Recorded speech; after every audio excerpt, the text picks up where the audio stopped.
এখানে আমি 2 কাপ জল নিয়েছি।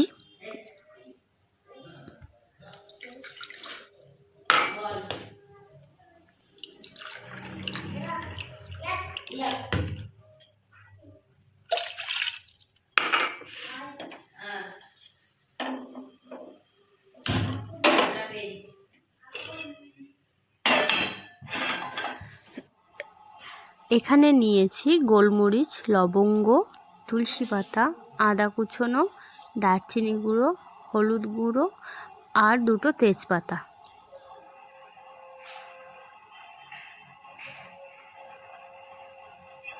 এবার আমি এই সব উপকরণগুলোকে জলের মধ্যে 2 কাপ জলের মধ্যে দিয়ে দেব।